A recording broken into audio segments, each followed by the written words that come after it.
All right, let's dive right in. Today, we're going to dig into a question that's literally all around us, but one we maybe don't think about enough. Why is our farmland used the way it is? Let's get into it. You know the feeling, right? You're on a road trip, you see a massive field of corn on one side of the road, and on the other, a pasture just full of cows. And you think, why? Is that just a random choice? Well, the short answer is no. It's not random at all, not even close. And together, we're going to figure out the logic behind it. You see, it helps to think of it this way. Every single piece of land is totally unique. It's like it comes with its own secret instruction manual, written by nature itself. The real trick, the art of farming, is learning how to read that manual to unlock what that specific piece of land is meant to do. So how do farmers make these decisions? Well, think of it like they have this agricultural toolkit. And today, we're going to open up that toolkit and take a look at the 6 main tools they have at their disposal. Each one is perfect for a very different job. Okay, tool number 1, and it's the one we all know, crop production. I mean, this is the absolute foundation of our entire food system. But as you're about to see, it's a lot more complicated than just sticking some seeds in the ground. So crops generally break down into 3 main buckets. First, you've got your food crops, the maize, beans, and veggies we eat directly. Simple enough.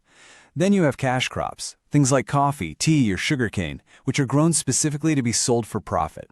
And finally, you have fodder crops. These are grown not for us, but as dinner for livestock. All right, tool number 2 in our kit is livestock farming. This is all about raising animals for things like meat, milk, and wool. This is, the other massive pillar of agriculture all around the world. And this brings us to a really, really important idea: carrying capacity. Think of it as a fundamental rule in the land's instruction manual. It tells you the maximum number of animals a piece of land can handle before things start to go wrong.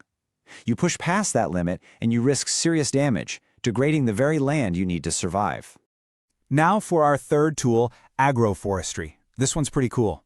It's all about playing smart and combining trees with traditional farming, all on the same piece of land. And believe me, the benefits here are huge. We're talking about trees that do more than just stand there.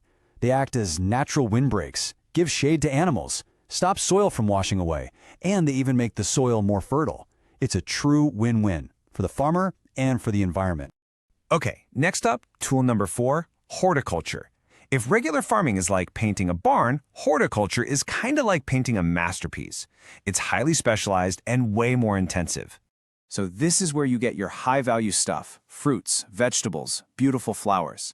Because it takes so much careful management and attention to detail, it's usually done on smaller plots of land where you can get the conditions just right.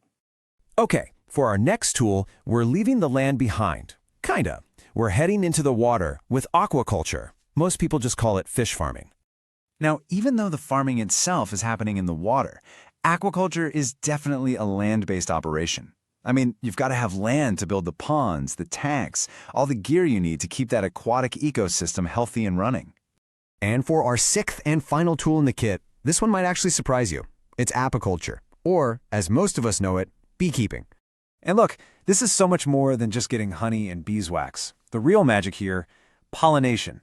Bees are absolutely essential pollinators for tons of the crops we depend on. So beekeeping has this perfect symbiotic relationship with the land around it. The bees need the flowers, and the crops need the bees. Okay, so we've got our 6 tools laid out. We've got crop production, livestock, agroforestry, the whole shebang. But how on earth does a farmer pick the right tool for the job? Well, that's where we get back to reading that instruction manual for the land. Let's just take topography, the slope of the land. Just think about it. If you try to plant corn on a really steep hillside, what's going to happen? The first big rain comes, and boom, all your precious topsoil is gone, washed away. It's a disaster. But that same hill, it could be perfect for grazing animals or planting a forest. On the flip side, flat land is awesome for big-scale cropping, but you better be sure it has good drainage. But hey, the slope of the land is just one piece of the puzzle. A good farmer has to be part detective, part scientist, looking at all these different clues. What's the soil like? Is it rich or sandy? Does it drain well? What's the climate like? How much rain? How much sun? Is there a reliable source of water? And maybe, most importantly, how close are you to a market where you can sell your stuff? Okay, enough from me. It's your turn now. You've got the toolkit, and you know the basics of how to read the land's instruction manual.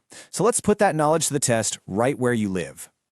So the next time you're driving around or just walking in your neighborhood, I want you to actually look at the land. What do you see? Is it mostly big fields of crops, a lot of livestock grazing? Maybe you see a local orchard that's practicing horticulture? Just start by noticing what's there. And once you've spotted what's happening, then you go deeper. You ask why. If you see a bunch of dairy farms, is it maybe because the land is hilly and green, perfect for grazing? If you see a lot of vineyards, is it because the soil is just right and it gets tons of sun? See, you can actually start to decode the landscape right around you. So what's the big picture here? As we've seen, this whole system of how we use land for agriculture, it's anything but random.